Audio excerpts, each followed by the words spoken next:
To the Blackstone fourth quarter and full year 2024 investor call. Today's call is being recorded. At this time, all participants are in a listen-only mode. If you require operator assistance at any time, please press star zero. If you'd like to ask a question, please signal by pressing star one on your telephone keypad. If you're using a speakerphone, please make sure your mute function is turned off to allow your signal to reach our equipment. At this time, I'd like to turn the conference over to Weston Tucker, Head of Shareholder Relations. Please go ahead. Great. Thanks, Katie, and good morning, and welcome to Blackstone's fourth quarter conference call. Joining today are Steve Schwarzman, Chairman and CEO, John Gray, President and Chief Operating Officer, and Michael Chae, Vice Chairman and Chief Financial Officer.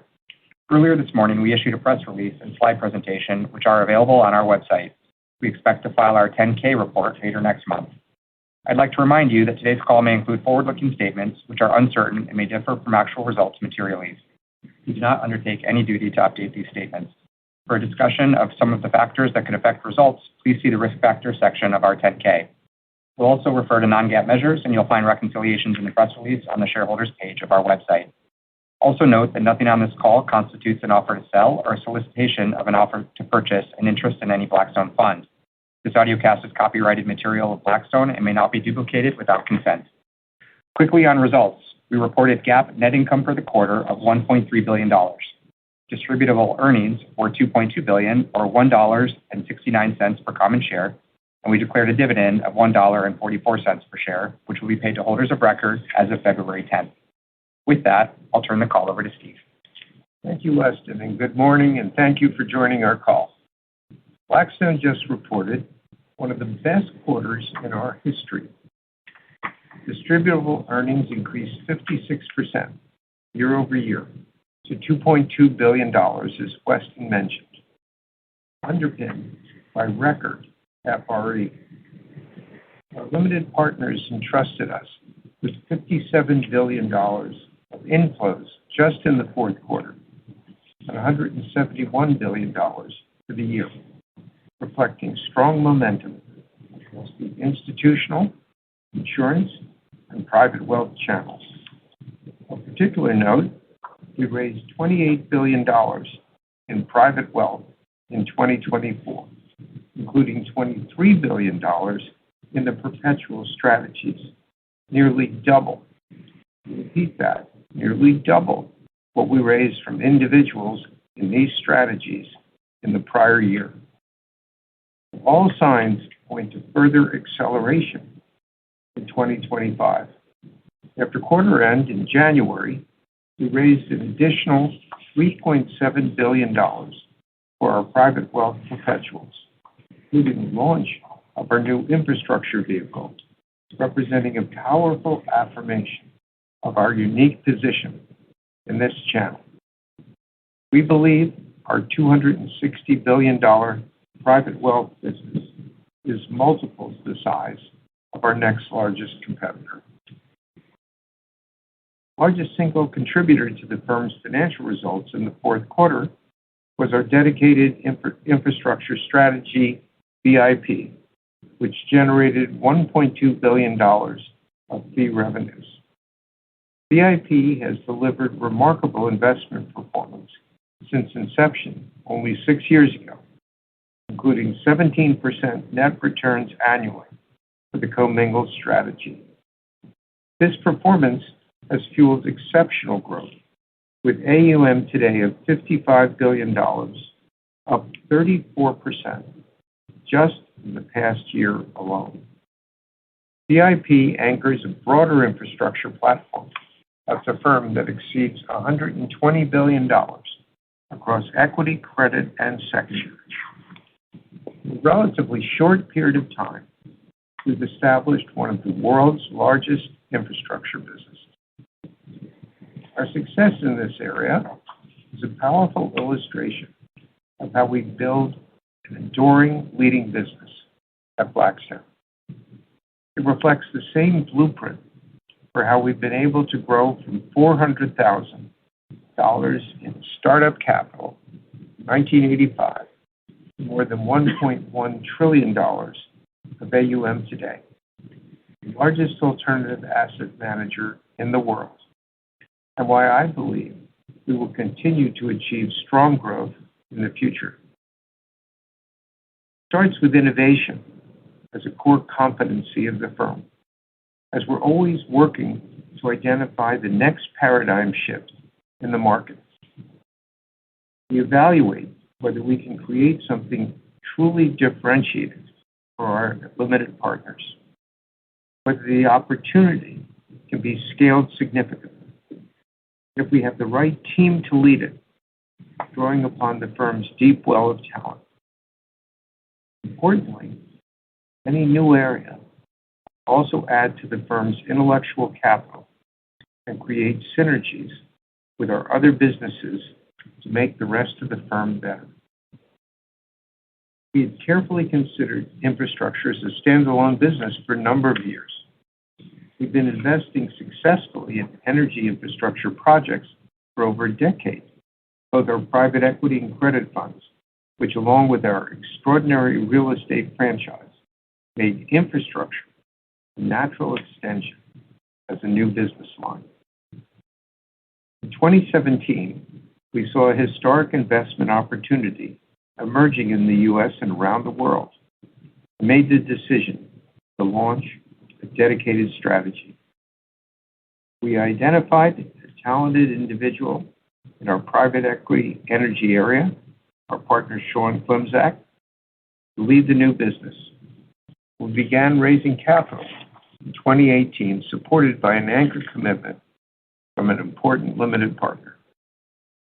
Today, with $55 billion in outstanding investment performance, BIP has exceeded our initial and predictably very high expectations. The team has done an exceptional job of portfolio construction focused on compelling thematic areas, including digital infrastructure, energy and power, and critical transportation infrastructure. And we see enormous runway ahead. Massive funding needs for projects globally mean there are more opportunities than available capital. We envision a growth path for our infrastructure business that parallels that of our real estate business, including geographic expansion, new client channels, moving across the capital structure, and risk-return spectrum. We started raising a European infrastructure perpetual vehicle last fall, and earlier this month, as I mentioned, launched a vehicle designed to give individual investors access to the full breadth of our infrastructure platform. Over time, we also see opportunities in Asia and the potential for sector-specific strategies. The growth of our infrastructure business was greatly helped by the other businesses at Blackstone and the firm's resources around the globe. These advantages include sourcing opportunities from and investing alongside our other funds. For example, BIP joined our real estate team in 2021 to privatize the QTS data center business, which has become the largest and fastest growing data center platform in the world. And now our leadership position in data centers is creating additional synergies across the firm, enabling us to address many new opportunities. And as BIP has continued to scale, it has in turn enhanced the firm's intellectual capital, relationships, and deal flow, supporting our growth in other areas, including our $90 billion infrastructure and asset-based credit platform, our infrastructure secondaries business, and our dedicated energy and energy transition-focused funds. What I'm outlining this morning is just one compelling proof point of the power of the Blackstone platform. Designed the firm from the beginning to work this way, with each business making the other stronger. This network effect sets Blackstone apart in the asset management area and underpins the strength of our brand. It acts as an accelerant for the firm's overall growth. Our clients have a positive experience in one area, They are much more likely to invest in additional Blackstone products and support our expansion. Building things organically from the ground up is challenging. It takes time. It involves upfront costs. However, we think our approach ultimately creates a stronger, more integrated firm, as well as significant economic benefits as compared to a strategy of bolt-on acquisitions. And it preserves and perpetuates our unique culture, which is foundational to the firm's success. As we head into the new year, we're moving into an environment where we see consequential tailwinds for our overall business. Market participants have been focused recently on volatility in the U.S. Treasury yields, reflecting persistent inflation concerns in the context of resilient U.S. economic growth, as well as policy uncertainty. With respect to inflation, what we see based on our expansive portfolio and our proprietary data that the U.S. is continuing on a path of disinflation, albeit at a more moderate pace than before. In policy, where there are different factors to consider, I believe the direction of travel fundamentally is toward policies that are pro-growth and pro-deregulation, which ultimately should be quite positive for our business. Closing, the power of Blackstone's platform will continue to drive us forward. Our positioning has never been stronger, nor our prospects brighter. I couldn't be prouder of our people and their dedication to serving our investors. With that, throw the ball over to John. I will catch it. Thank you, Steve. And good morning, everyone. This was an outstanding quarter for Blackstone. Steve highlighted the power of our platform, and I'll take you through three areas where that power was on full display. First, our large-scale deployment. Secondly, our continued momentum in credit and insurance. And third, the acceleration in our fundraising, including both private wealth and the institutional channel. Starting with deployment. Over the past 12 months, we've been talking about a strengthening transaction environment and our desire to invest significant capital in anticipation of improving markets. We're pleased to say that we deployed $134 billion in 2024, up 81% year over year, planting the seeds of future value at what we believe is a favorable time. The combination of a healthy U.S. economy, historically tight financing spreads, greater debt availability, the prospects of a more business-friendly regulatory climate, and importantly, accelerating technological innovations have given us confidence to deploy capital at scale. We invested or committed $62 billion in Q4, our most active pace in 2.5 years. New commitments in the quarter included fast-growing franchise business and very tasty Jersey Mike's, the privatization of a grocery-anchored retail REIT, our third take-private in real estate in 2024, and a luxury mixed-use complex in Tokyo, representing the largest ever real estate transaction in the country by a non-Japanese investor.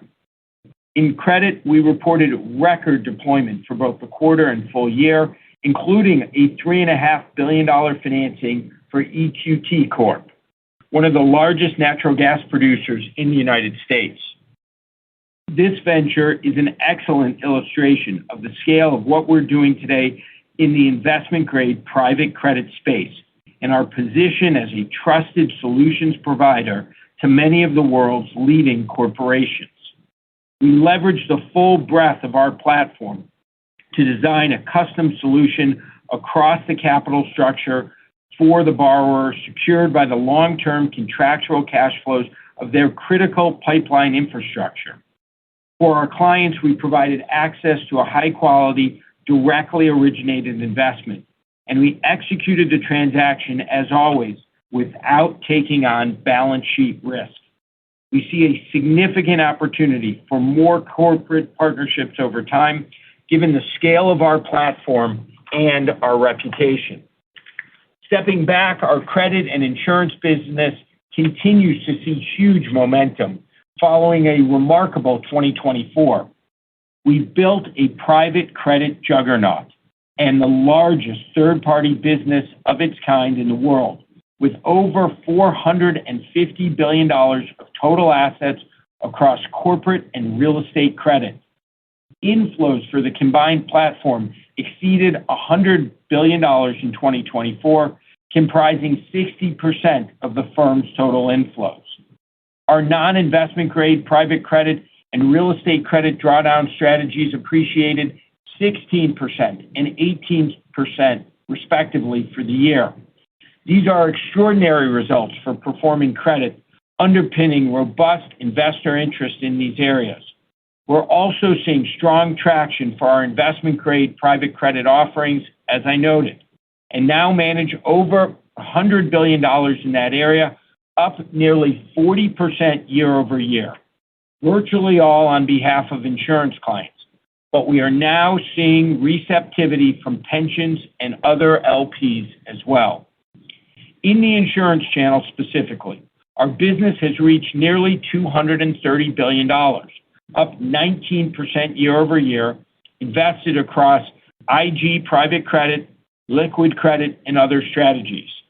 Today, we have 23 SMA clients in addition to our 4 large strategic relationships. We placed or originated $46 billion of A- rated credits on average for our private IG-focused clients in 2024, up 38% year over year, which generated nearly 200 basis points of excess spread over comparably rated liquid credits. We've achieved these results while remaining true to our capital-light, brand-heavy, open architecture model, designed to serve a multitude of insurance clients without taking on any liabilities. Resolution Life, one of our 4 strategic relationships, is a perfect validation of our model. Last month, Nippon Life, the largest Japanese life insurer and an existing Resolution shareholder, announced it would acquire the remainder of the company it didn't already own at a $10.6 billion valuation.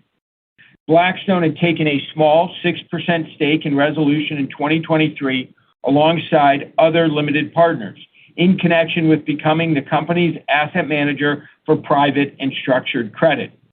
Nippon's investment will monetize our stake, deliver an attractive gain to our limited partners and the firm, all while positioning Resolution to accelerate growth under an extremely well-capitalized and capable parent. Importantly, we will remain Resolution's investment manager going forward, and we are excited to partner with Nippon on this next stage of the company's development. Turning to private wealth, where our momentum accelerated significantly in 2024, 2025 is also off to a terrific start. We are uniquely positioned in the wealth channel, given the breadth of our product lineup, our performance, and the power of our brand.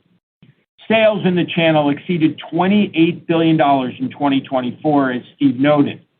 BCRED led the way, raising over $12 billion for the year, driving 36% year-over-year growth in NAV. Our private equity strategy, BXPE, has already grown to over $8 billion in its first year, including January sales. And for BREIT, flows trended favorably, with net repurchase requests in December down 97% from the peak. We raised an additional $3.7 billion for the private wealth perpetuals in January, as Steve highlighted, marking their best month of fundraising from individuals in over 2.5 years. This included more than $1 billion each from BCRED, BXPE, and our new infrastructure strategy. The launch of the infrastructure strategy marked the largest ever first close for a vehicle of its kind and was 5 to 6 times the size of competitors' product launches. To give you the sense of the strength of our brand in this channel, Over 90% of advisors who allocated to this strategy had previously allocated to another Blackstone perpetual vehicle, and over 50% allocated to all four of our perpetual flagships. BREIT's exceptional performance, 9.5% net annual return since inception for its largest share class through a real estate superstorm, has helped us here a lot. We're now in the process of launching our multi-asset credit product, as discussed previously, targeting the first half of this year. We see enormous opportunity ahead in the $85 trillion private wealth market. Our drawdown fund area is also benefiting from robust client engagement today, with the tenor of discussions feeling far better than it has in several years. We held major closings in Q4 for our real estate credit flagship, bringing it to $7.1 billion so far. European real estate, which has raised $9.5 billion to date, and our private equity energy transition strategy, which has raised $5.2 billion, all of which will soon complete fundraising. We raised additional capital for our opportunistic credit strategy, bringing it to over $4 billion, and held initial closings of $1.6 billion for our new life sciences flagship, targeting at least the size of the prior $5 billion fund. We will also soon begin raising the new vintages of a number of other highly successful strategies, including private equity Asia, for which we expect very significant closings in the coming months, along with private equity secondaries, GP stakes, and tactical opportunities. Overall, the fundraising outlook is quite positive for the firm. Investor affinity for Blackstone is as high today as ever, and it all ties back to investment performance. As you'll hear from Michael in a moment, we again reported strong returns across nearly every area of the firm in the fourth quarter. Our LPs have benefited significantly from the way we've positioned the firm and their capital, including building the largest third-party credit complex, the largest data center business, one of the largest energy infrastructure platforms, a leading life science business, and what we believe is the largest alternatives platform in India. These areas have continued to outperform, and we believe will drive outstanding future results for our clients as well. In real estate, however, our equity-oriented funds were down in the fourth quarter as the portfolio absorbed the 80 basis point increase in the 10-year Treasury yield, and our non-U.S. holdings were also impacted by the stronger U.S. dollar. We wouldn't expect to see a move of this magnitude in Treasury yields going forward, given the underlying inflation data. And while disappointing in the near term, our portfolio is in excellent shape, with cash flows growing solidly overall across virtually all our real estate strategies. 1 year ago, we said that real estate values were bottoming, but that the recovery would take time and was unlikely to be V-shaped. That's exactly what happened. We remain firm believers that a sustained commercial real estate recovery is underway. Debt markets have vastly improved as borrowing spreads tightened by approximately 50% from the 2023 wides, and CMBS issuance was up nearly threefold in 2024. At the same time, new construction starts are down dramatically for virtually all types of real estate, including by 2/3 from 22 levels in U.S. logistics and apartments, our largest sectors. Meanwhile, demand is resilient with the potential for acceleration in the context of a stronger U.S. economy. Given our conviction, we deployed $25 billion in real estate in 2024, up nearly 70% year over year, and we expect to continue to deploy at scale. Real estate is a cyclical asset class that has been through a cyclical downturn, and we believe Blackstone is the best positioned firm in the world to benefit from the recovery. In closing, the firm is in terrific shape by any measure. We expect to achieve great things on behalf of all of our investors, and with that, I will turn things over to Michael Chae. Thanks, John, and good morning, everyone. Our fourth quarter results represented an exceptional finish to an outstanding year, and we enter 2025 in a position of significant strength. I'll first review financial results, and we'll then discuss investment performance and the outlook. Starting with results, we reported the best quarter of fee-related earnings in the firm's history, and one of the two best quarters of distributable earnings. We saw the full benefit of multiple drawdown funds that were activated throughout the year. Key perpetual strategies continue to scale significantly, including the very notable contribution from the BIP infrastructure business. And we believe net realizations have begun to move off cyclical lows. First, with respect to fee-related earnings. In the fourth quarter, FRE grew a remarkable 76% year over year to a record $1.8 billion, or $1.50 per share. Management fees rose 12% to a record $1.9 billion, including the 60th straight quarter of year-over-year base management fee growth at the firm. We activated the investment periods for multiple major drawdown funds in 2024, which contributed full fees in Q4. Alongside that, key perpetual strategies, BIP, BCRED, and BXPE, continue to grow in scale and contribution to the firm's financials, with their combined NAV up nearly 50% year over year.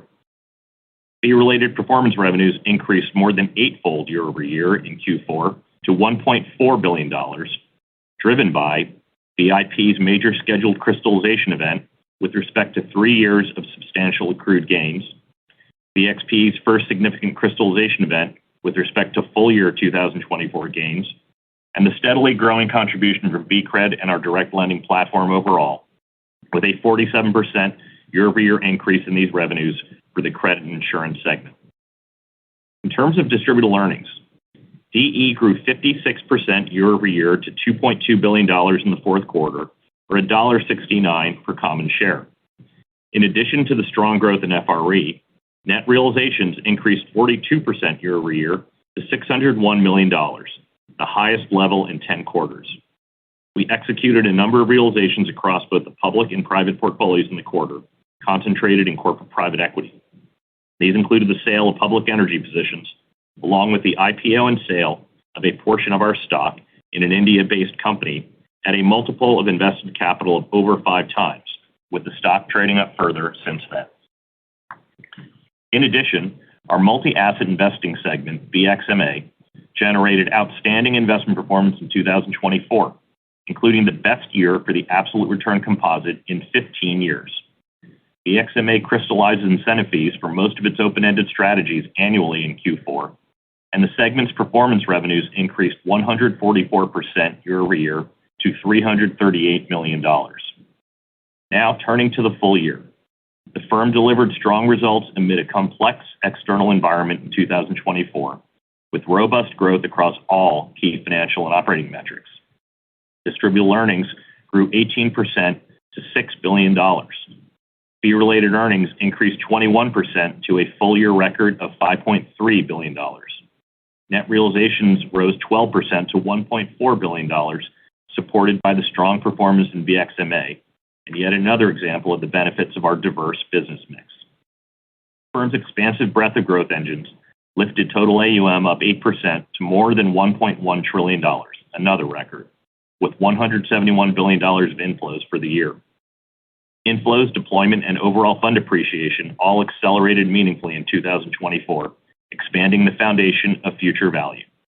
We achieved these results against a backdrop where the market for large-scale realizations was very challenged for much of the year, and the significant underlying earnings power of our real estate business has yet to reemerge, reflecting the breadth and power of our platform that Steve and John described. Moving to investment performance. The firm delivered strong returns in almost every area in the fourth quarter. Corporate private equity and funds appreciated 4.9% and 17% for the full year. Our operating companies overall reported stable, mid-single-digit year-over-year revenue growth in the quarter, along with continued notable margin strength. Our infrastructure business reported 4.8% appreciation in the fourth quarter and 21% for the year. In credit, our non-investment grade private credit strategies generated a gross return of 3.1% in the fourth quarter and 16% for 2024. We continue to see resilient fundamentals across the credit portfolio, and the LTM default rate across our 2,000-plus non-investment grade credits remained under 50 basis points. BXMA reported a 3.7% gross return for the absolute return composite, the 19th consecutive quarter of positive performance, and 13% for the year. BXMA has generated compelling all-weather returns in liquid markets, helping to insulate our LPs from the volatility of the past several years. Indeed, since the start of 2021, BXMA's cumulative absolute return composite, net of fees, is 34%, or nearly double the traditional 60/40 portfolio. In real estate, the opportunistic funds declined 5.1% in the fourth quarter and 4% for the full year, while the Core Plus funds declined 0.8% in the quarter and were stable for the year. As John discussed, the fourth quarter was impacted by the sharp increase in Treasury yields and the stronger U.S. dollar. Outside of our major reported business lines, the growth and performance of other key strategies further highlight the firm's ability to innovate and build businesses. Our dedicated life sciences platform delivered standout performance in 2024, with the funds appreciating 11.3% in the fourth quarter and 33% for the full year, driven by the achievement of positive milestones for multiple treatments under development. Our real estate credit high-yield drawdown funds appreciated 4.4% in Q4 and 18% for the year, underpinned by resilient credit performance in its real estate loan portfolio. And our GP stakes business appreciated 4.1% in the fourth quarter and 28% for the year, reflecting its focus on top-performing managers in private markets. The resiliency and strength of the firm's investment performance continues to power our growth. Turning to the outlook, the firm is advancing with strong momentum across multiple drivers. First, in our drawdown fund area, in 2025, we will see the full-year benefit from funds that were activated throughout 2024. Second, our platform of perpetual strategies has continued to expand overall, now comprising 46% of the firm's fee-earning AUM, setting a higher baseline for management fees as we enter 2025. In addition, BXPE is now eligible to generate fee-related performance revenues on a quarterly basis, and our infrastructure strategy for individual investors in its first year will be eligible in Q4 of 2025 with respect to full-year 2025 gains. And while BIP's significant Q4 crystallization event will not recur in 2025, we do expect smaller crystallizations periodically starting in the second quarter of this year. Third, there is significant underlying momentum in our credit insurance business, as you've heard this morning. The segment's FRE and DE grew 26% and 24% respectively in 2024, and with robust inflows and record deployment, the business is exceptionally well positioned to deliver strong financial performance again in 2025. Finally, with respect to realizations, we see a much more constructive environment for realizations in 2025. In the near term, we would expect disposition activity to be concentrated in our private equity strategies as real estate exit markets strengthen over time, and for overall activity levels to be meaningfully higher in the second half of the year. Meanwhile, net accrued performance revenue on the firm's balance sheet stood at $6.3 billion at year-end, or $5.14 per share, and performance revenue eligible AUM in the ground reached a record $561 billion. These are strong indicators of our future realization potential. In closing, we are highly confident in the multi-year picture of growth at Blackstone.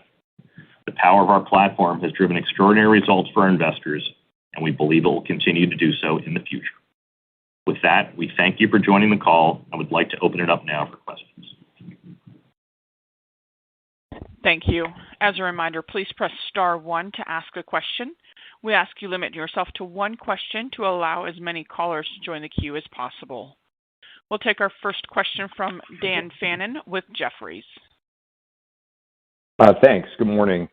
John, I was hoping you could expand on some of the fundamentals you're seeing in the real estate market that gives you the confidence on the recovery. And while the recovery's been slow, as you highlighted in 2024, how do you see that ramping in terms of 2025? Good question. I would say when we think about the conditions for real estate recovery, you look for a number of things.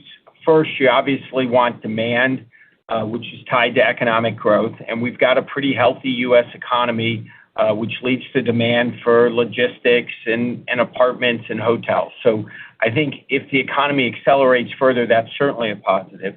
Then, of course, supply, which I think is the key element here. We've seen a decline from 3+% new supply starts back in 2022 in logistics and rental housing, our biggest areas, That's declined now to 1%, so a 2/3 decline, which is very helpful. So we think cash flows, as we move over time, will be pretty good. They actually have been strong throughout this challenging period the last few years. What's really hit real estate, of course, has been the cost of capital. And there what we see is spreads have tightened quite a bit. Sort of overall borrowing costs have gone from, say, 9% to 6%. That's obviously helpful. And the availability of capital has improved. So CMBS last year was up threefold. And that's obviously very important for transaction activity. In the near term, that 80 basis point move, as you saw in our numbers, obviously had a negative impact. But that's now been absorbed by the market. And so I think the combination of favorable cash flows and probably a more stable rate environment going forward gets us on this path. Ultimately, hard assets have to revert to replacement costs. With a growing economy, you need more real estate, and so rents and ultimately values have to grow. So the path of travel is clear. The slope may be a little different, but the reason we're leaning in is because we see that we're firmly on this recovery path for real estate. Thank you. We'll take our next question from Craig Siegenthaler with Bank of America. Good morning, Steve, John. Hope you're both doing well. We wanted to circle back on Michael's monetization commentary and the expected ramp in transaction activity. Blackstone is still a net buyer of assets, but given the macro setup with the high stock market valuations and anticipated rise in IPOs, when do you expect to inflect and be a net seller of assets in corporate private equity? And then on Michael's prepared comments again, how far behind is the real estate cycle relative to private equity? So, Craig, I think a few things. The environment is clearly here getting better. Again, the strength of the economy, the health of the equity market, the S&P being up 60%. The IPO market, the pipeline for IPOs now is double where it was a year ago. Those are very constructive facts. We think large, profitable companies can go public. The debt markets improving are certainly helpful. Both investment grade and high yield spreads are basically at record tights. Base rates are still a bit elevated, but the debt market's very constructive. We've got a regulatory climate for M&A that is far better for us. Strategics can now start to buy again, and some of those dialogues are picking up. And then you do have this sort of desire for people to get transactions after 3 years being on the sideline. So we sort of see the ingredients for a very positive M&A cycle coming together. We did see a little bit of a slowdown in the fourth quarter, given the election and some volatility around rates, but I think it's going to build during the year. To your question and Michael's comments, private equity is definitely going to be stronger. I think there we have a number of things where we'll see realizations earlier on. Real estate, we need this recovery to take a little more time. So we see that as more back half of the year, certainly not the beginning of the year, just given the nature of that market sort of healing over time. So overall, I think a better environment certainly in 25 than 24, but more back-end weighted, and first half of the year definitely more private equity focused. Thank you. We'll take our next question from Michael Cyprys with Morgan Stanley. Great. Thanks so much. Good morning. Just a question on AI and data centers. Just curious how you're thinking about the evolving investment opportunity around AI, particularly in the infrastructure layer with data centers and power. We've seen a lot of capital flow into the space, and you guys at Blackstone have been quite active in this space in particular. But just given some of the recent developments, for example, like with DeepSeek over the weekend, that suggests that AI models maybe could be a bit less capital and energy intensive. Just curious, how attractive do you see the infrastructure layer here moving forward? How much more capital investment do you guys see needed across the industry? And how are you thinking about potential shifts for investment opportunities across into the application layer? So, Mike, we've obviously been spending a lot of time the last week looking at the impact of DeepSeek. I'd start with our data center business, which is the largest in the world. We have $80 billion of leased data centers. The good news in that business is these are long-term lease data centers with some of the biggest companies in the world. And we do not build data centers speculatively anywhere in the world. So we have a very prudent approach when we think about data centers. The real question and the heart of your question is, what is demand going forward? And on that front, we would echo what you're hearing, I think, from a lot of commentators, which is the cost of compute is coming down pretty dramatically, but at the same time, that's going to lead to more usage, to more adoption. And so what does that mean for the physical infrastructure side? I'd go to the calls last night for both Meta and Microsoft. They talked about the importance of physical infrastructure. Mark Zuckerberg said that he thought it was a strategic advantage for them, but they did acknowledge that some of this may need to be more fungible. Maybe there's a little less training that's done as a result of the less intensity, but at the same time, there's more inference. Maybe there's more cloud. Maybe there's more to do with enterprise. So we have a sense in talking to our clients also that there's a belief as usage goes up significantly, there's still a vital need for data centers. The form of that use may change. And related to that, power usage we think will continue because our lives are migrating online and all these questions. There'll be even more questions coming, even if the amount of power used on an individual question goes down. So we still think there's a vital need for physical infrastructure, data centers, and power. Some of it may change. And the good news for our investors is we're not doing things speculatively. It's based on the demand signals from our tenants. That's when we go out and spend the big dollars to build these things. So we still think it's a very important segment and there's a way to run. But obviously, we're watching what's happening very closely. Great, thank you. We'll take our next question from Kyle Voigt with KBW. Hi, good morning, everyone. Maybe a question on BXPE. The last few quarters have been in a healthy $1 to $2 billion zone in terms of quarterly fundraising. I guess first, can you remind us where you're at in terms of distribution of the product, whether that's number of platforms or international breadth, and what the runway looks like to expand that? And then with respect to the $1 to $2 billion quarterly inflow range, is that the pace that you are, really comfortable growing this type of product, or now with having some investment track record and entering the second year of the product, is there comfort in ramping the flows above that $1 to $2 billion quarterly pace if there is demand? Well, we've been steadily building out our partnerships with distributors on BXPE. This is always the way you start with a smaller number. As you work your way through the first 2 or 3 years, you steadily expand within the United States and geographically. We're sort of on that path. I don't know if we quote exactly how many distributors we use, but the number continues to grow. We've had some good success in places like Canada recently.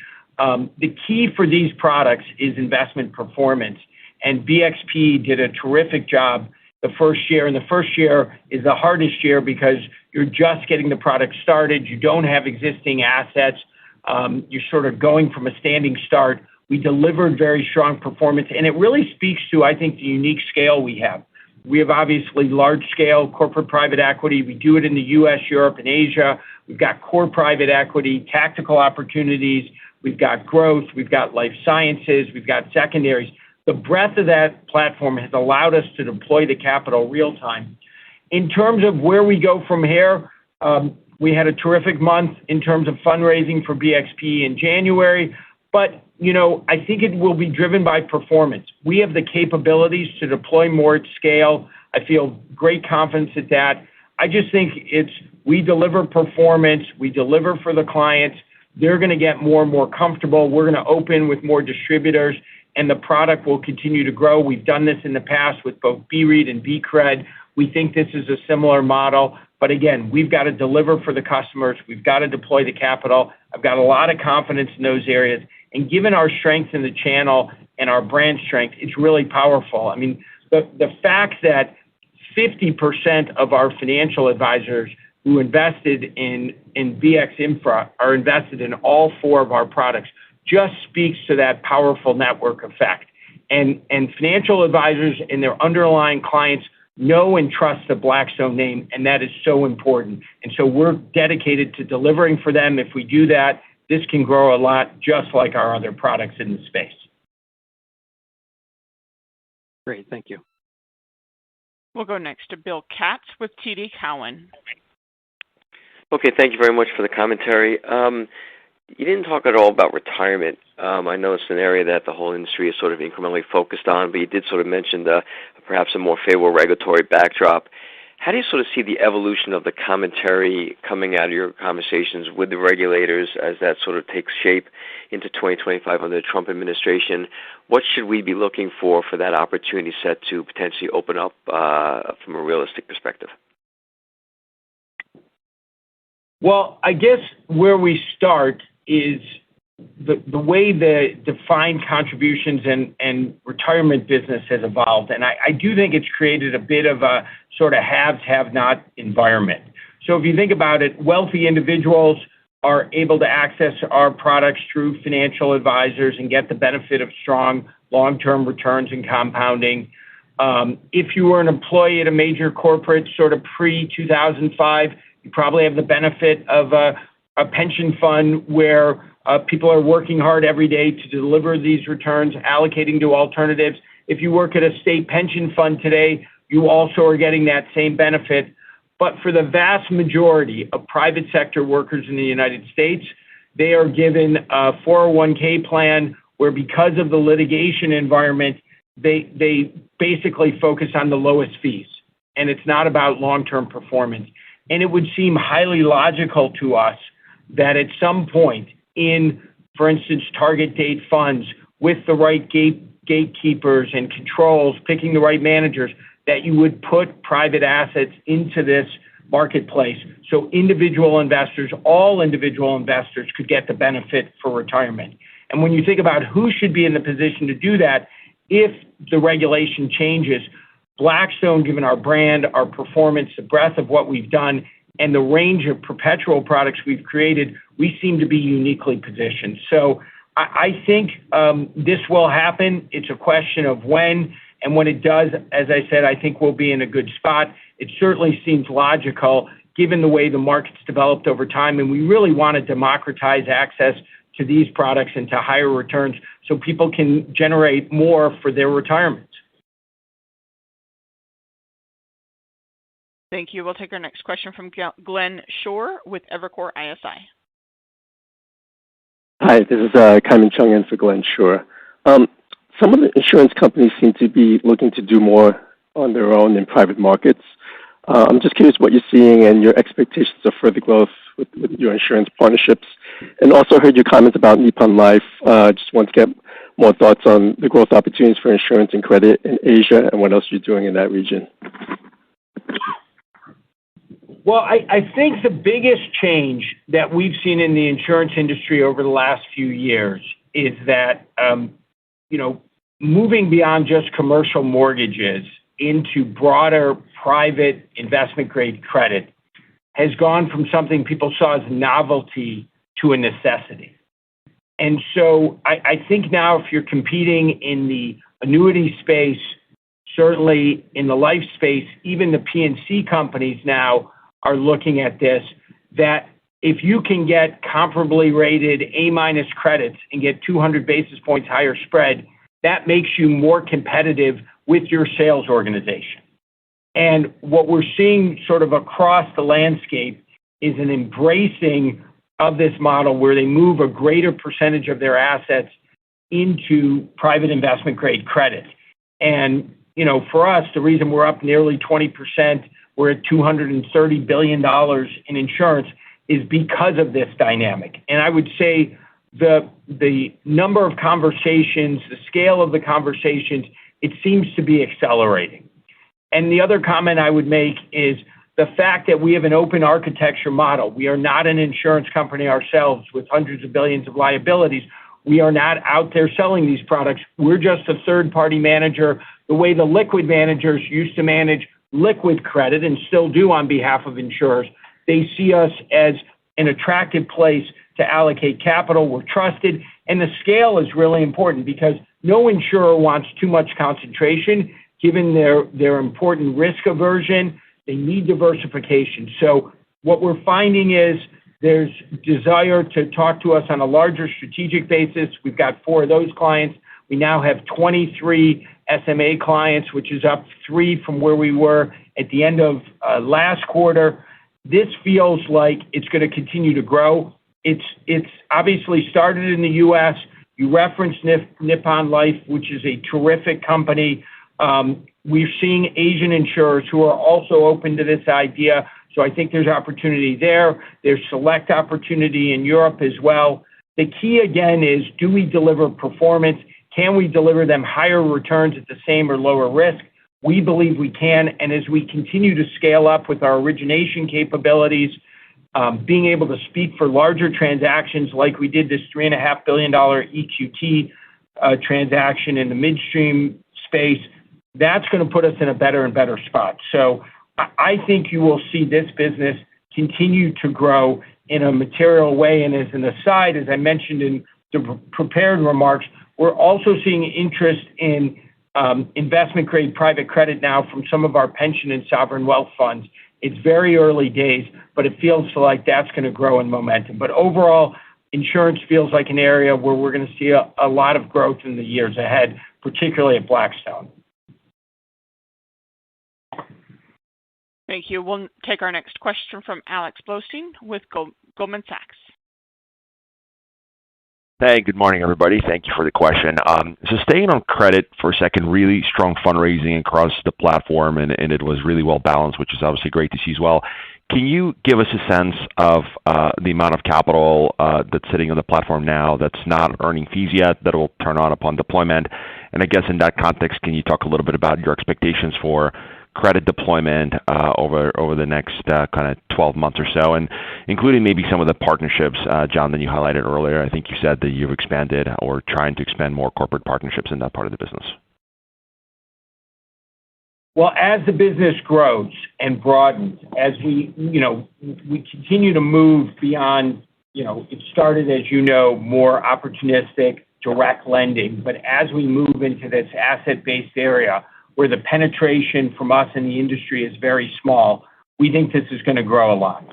And I think you'll see us partnering more and more with banks, oftentimes sort of on a white label basis where there may not be a big announcement, but they want to move some things off their balance sheets as they want to try to drive higher ROEs. We see a lot of these sort of corporate solutions transactions like EQT. I think we'll see more and more of those. I see, investment pace growing basically with the capital that's coming in. And it's not different than direct lending or opportunistic, which is obviously very tied to transaction activity. What's nice about the private investment grade and the ABF, it's really just tied to the basic economy. It's tied to things like consumer finance and rail car finance, and a bunch of fundamental things in commercial residential real estate that are just the essence, the nuts and bolts of the U.S. economy. So as capital comes in, I see this continuing to ramp up. We're not going to put a percentage number, but I would expect that it'll keep up with the inflows. Michael, you have the specifics. Yeah, Alex, it's Michael. Out of our AUM base, 375 in BXC, total AUM 265, fee earning AUM. About $40 billion is eligible for management fees and not yet earning it, to put it in perspective. And there's another $9 billion or so in the BREDS business within real estate. Thank you. We'll take our next question from Brian Bedell with Deutsche Bank. Great. Thanks. Good morning, folks. Thanks for taking my question. Maybe just to Michael on the FRE margin outlook for 25. Just you're highly likely to get back to solid double-digit base fee growth, not even considering FERPR. So just wondering what your outlook for the FRE margin might be in 25, even just not even considering fee-related performance revenue. And then I guess on top of that, I mean, that can certainly create a lot of delta to the margin given the compensation on performance fee-related performance revenue. But then I guess if that creates a lot of uncertainty into that outlook, to what extent is that compensation fungible across the firm so that you can therefore scale that margin and improve it this year versus last year? Yeah, Brian. So I'll just step back on the question margins. You've heard me remind you this before, but I'll say it again. It's early in the year, so we don't want to get too granular. And as always, we encourage you to look at it on a full year basis. We did throughout the year last year, and I think that I think that approach hopefully was validated when you looked at the full year performance. There are different variables to consider. You touched on at least one. But I just start by saying we continue to feel really good about our margin position fundamentally. And again, the idea of margin stability as a starting point at the beginning of the year. A few items I'll just note in terms of those variables. First, and you hit this, on management fees and OpEx in terms of the baseline. So on management fees, we have this embedded ramp, the full year benefit in 25 and flagship vehicles activated in 2024. That lifted our base management fees in the fourth quarter. It's 10% year over year after more like single-digit growth throughout the course of the year. And we consider that growth rate a reasonable starting point as we enter 2025. And at the same time, on the OpEx side, and I think we talked about this in prior quarters, and we talked about, I think, in the third quarter, how we saw in the fourth quarter, it would come in that low double-digit area, and that was sort of a better run rate. We came in at 11% in the fourth quarter. And again, I would say that is a good starting point as we enter 2025. So to your point, that relationship between management fee growth stepping up from 2024 and the OpEx growth, I think is a good thing. Second, as we've said before, there is a level of sensitivity to fee-related performance revenues as Core Plus and BREPers, as we call them, generally carry higher incremental margin as those are direct lending platform. So that is of note. To your question, we do manage compensation ultimately holistically across the firm, so that's in play. But I think it is worth noting that sensitivity. And then third, as you heard this morning, we continue to build out a number of really significant new initiatives, which are in investment mode today, but will be meaningfully additive over time. So we are investing to grow and scale these new products, these new platforms to very significant ultimate profitability.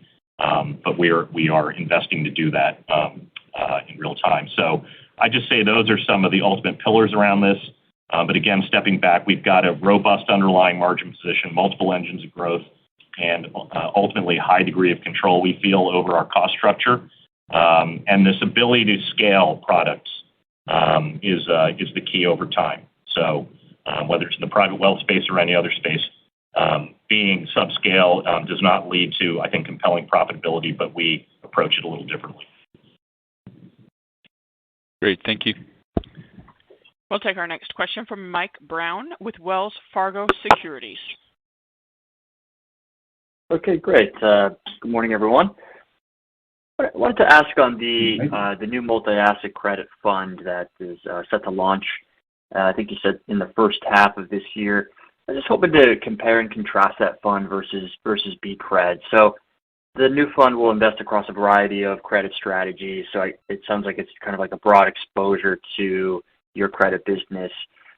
Curious how that will be kind of marketed, just to ensure it doesn't cannibalize BCRED. And then, given it's an interval fund, does that mean it has potential to be kind of distributed differently into a wider array of distributors? Well, I'm looking at my general counsel and how I can answer this question. What I would say is, the product will have the breadth of what we do in credit as opposed to just direct lending and have a piece of that, but a bunch of other things we obviously do at this firm, related to asset-backed finance and real estate finance, things on a global basis. So, and it will be in a different structure that we believe will be more accessible to investors. But I don't think there's much more I could say about this. Okay. Well, thank you for that color. Thank you, John. Thanks, Mike. We'll take our next question from Brennan Hawken with UBS. Good morning. Thanks for taking my question. I have a couple questions on FRPR, specifically within credit, one on the fourth quarter and then one more forward-looking. So nice uplift here in the quarter. Is it possible to quantify what impact you saw from spread tightening working through the FRPR line here this quarter? And then how should we think about on a forward-looking basis, how should we think about the impact of lower base rates and tighter spreads on excess return and therefore FRPR generation going forward? I would just say, I'll leave Michael some of the technical answers here. I would just say that there has been some of the excess spread coming out of the credit business really over the last 18 months. You've seen it broadly across investment grade, non-investment grade credit. Spreads have been tightening. We've seen base rates come down. But our vehicles, as you've seen in the numbers, have continued to produce very strong results. And I think the key thing to remember for investors is, yes, they may not be able to produce mid-teens returns in private credit on a go-forward basis, but the relative returns and the spread premium to fixed income, to liquid fixed income, is continuing to endure. And so that's what gives us a lot of confidence that we'll continue to generate favorable returns for our customers, is that this farm-to-table model we have, where we bring investors right up to borrowers and avoid those origination, distribution, securitization costs, that's going to continue, and that's why we think this private credit area has so much room to run, both non-investment grade and investment grade. But yes, the overall level of yields are coming down as spreads are tightening. But I think this bigger trend is really the key to the growth of that business. And Brendan, on the math, I'll just say that approximate math is across our current BCRED platform that the 50 basis point decline in base rates impacts our fee-related performance revenues on a run rate basis by about 4%. It's like a low single-digit number. And we obviously absorbed that and more in the last 12 months, and FERPers overall in BCRED grew at 18%. So through the NAV appreciation, through the growth in inflows, that's been the net of that. Great. And spread tightening, did that have an impact in 4Q? Spread tightening, most of what we have is floating rate. So spread tightening generally doesn't. Credit quality is frankly more important because you don't have a lot that trades above par. So I don't think spread tightening was a big driver of what you're seeing.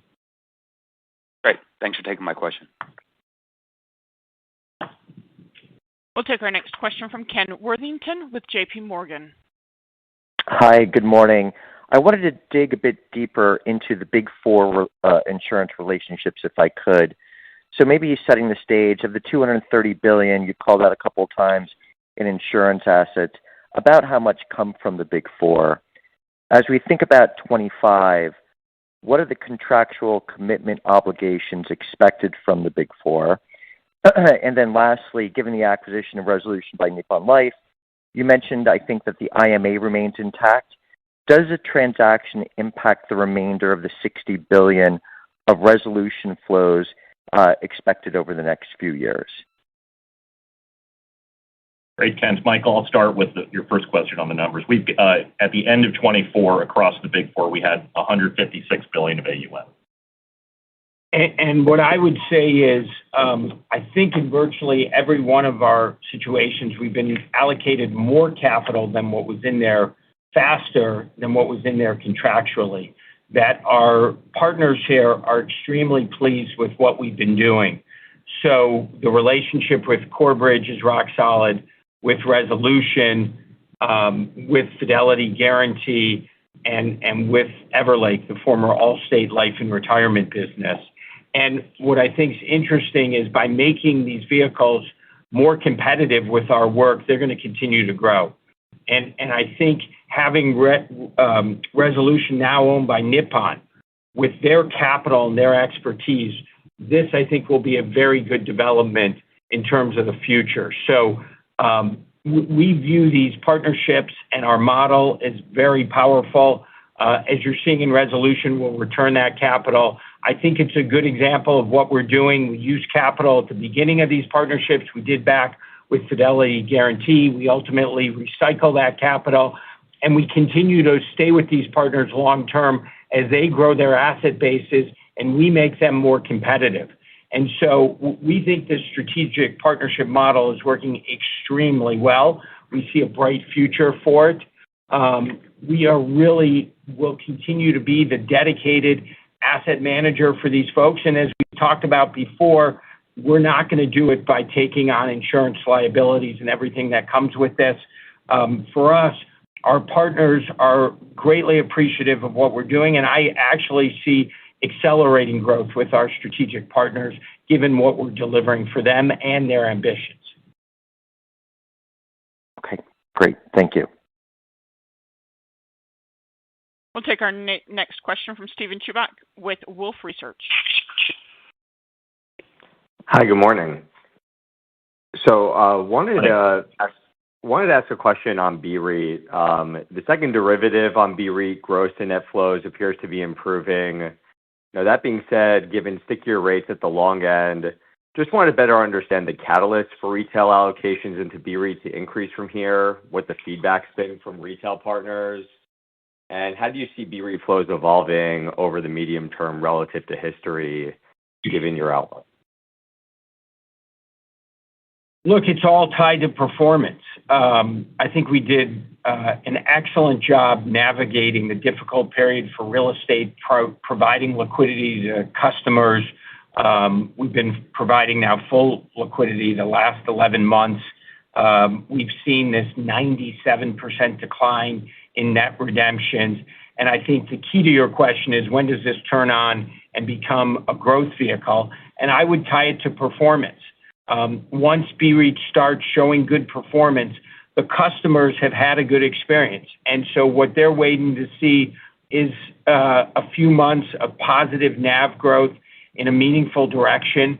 And I think if that happens, then we'll begin to see it. It may take a little bit of time, but we think it will build. And when you look at what BREIT owns, the fact that it is got this terrific rental housing portfolio where there's a structural shortage in the U.S., it's got a terrific exposure to logistics, where, of course, the movement to e-commerce continues, and now there's a reshoring underway. And then the data centers, which have been very important the last few years in terms of adding value to BREIT. All of that, and the geography in the south and southwest of the United States, all of that gives us confidence.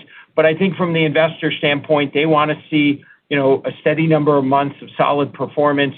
We believe that as we get rates to settle in here, and we see the continued growth in cash flow. Interestingly, BREIT last year was up 4% in same-store NOI. As cash flow continues to grow, rate settles out, there's this lack of new supply. We think BREIT will again at some point here become a growth vehicle. And we've got to remember, the customers have had a very good experience here. They have a lot of confidence in Blackstone and Blackstone real estate. But I do think you're going to need to see that before you really start to see an acceleration.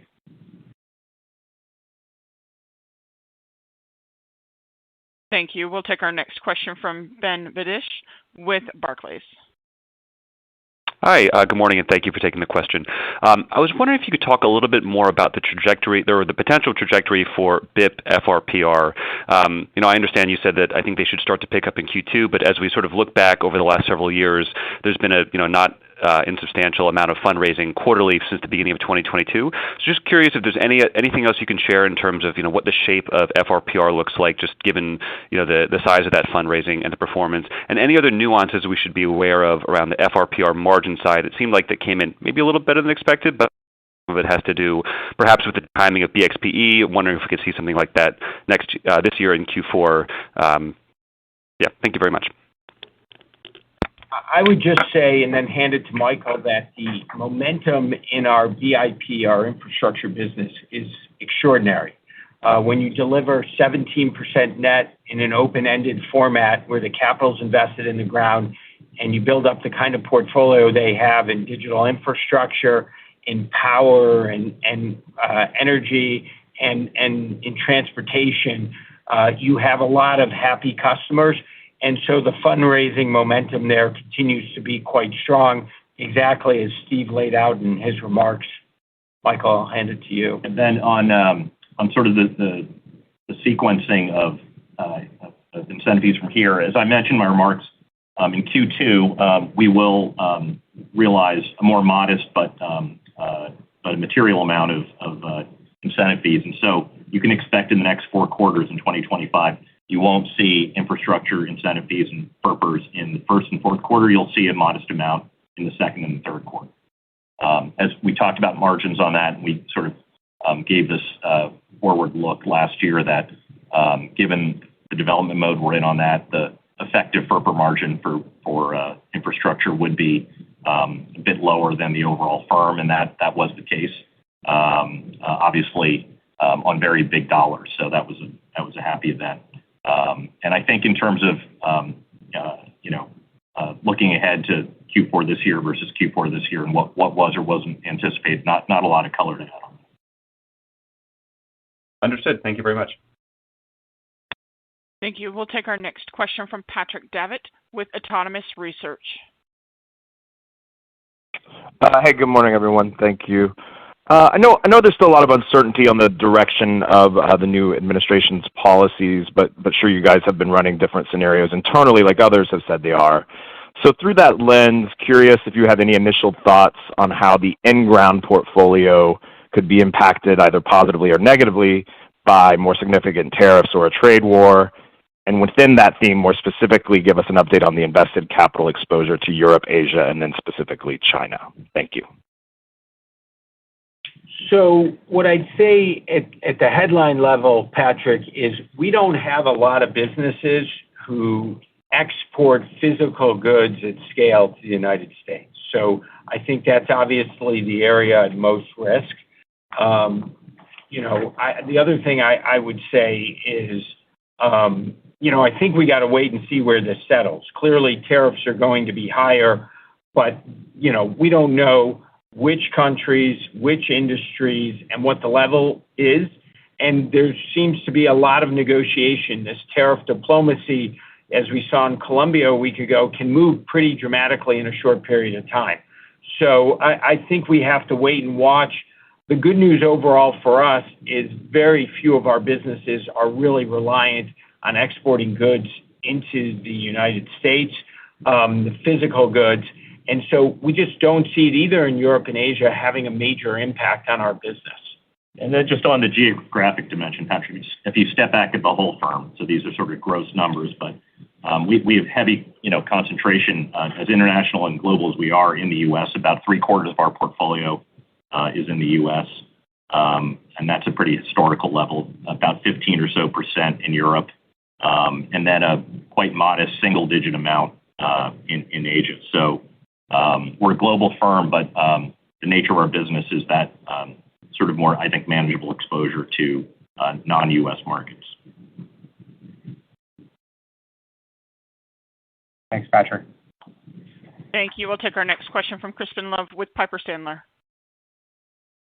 Thank you, and good morning, everyone. Can you just discuss your outlook on interest rates? As Steve stated, you are seeing disinflation based on your data, but there are some worries more broadly on inflation, just shown by Treasury yields recently. Would you expect more rate cuts than currently priced in, or perhaps a rally in rates? And just curious on how that could impact PE activity, real estate performance in 2025, just based on your in-house views. Thank you. Always dangerous to predict interest rates, but what I would say is our confidence comes from our portfolio on the inflation data. So we're obviously a very major owner of rental housing, and shelter is the biggest component of CPI. It's 36% today. The Fed's data is 4.6%. We would say what we're seeing is closer to 1% in that area. And what we've seen steadily is the government data is catching up to what's happening sort of on the ground in the real world. And so if you take a 36% weighting and you slowly bring that down, I think that's going to give the Fed some air cover.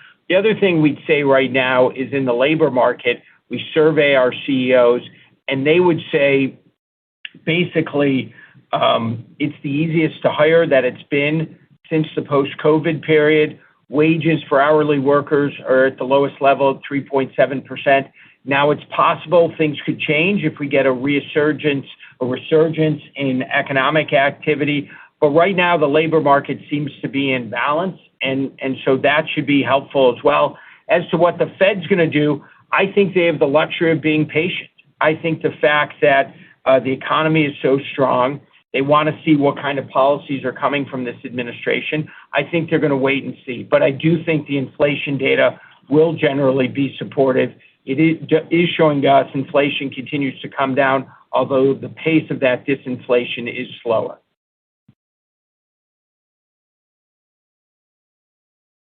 Thank you. We will take our final question from Arnaud Gibot with BNP Paribas. Yeah, good morning. If we could look at the perpetual products. If we look 5 years out from now and assuming a continued acceleration in flows in these products in the U.S. and in the global private wealth channels, I'm just wondering how we might see your distribution evolve. In other words, how much AUM are you currently set up to distribute today, and do you require a lot of investment in distribution over the next 2, 3, 5 years? I'm just wondering about the shape. Thank you. Well, it's clearly an area where we have a significant amount of optimism. I think you could see this grow quite substantially. The good news is we've made an enormous investment in this area ahead of others. We really started on this now almost 15 years ago. We have teams around the globe, more than 300 people dedicated to our private wealth area. We've built these products with track records, which is pretty differentiated. We think the opportunity to distribute these more broadly in different formats is going to grow. And this is really where the power of the Blackstone brand is so important.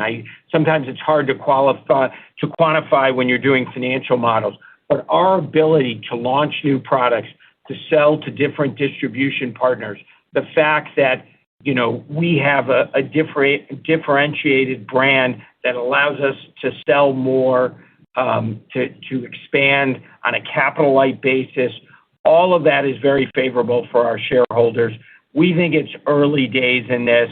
If you think about the big picture, we think there's close to $90 trillion of wealth of people who have more than $1 million in savings around the world, and we think it's allocated around 1% to private assets. If you think about our institutional partners, they're 30% allocated.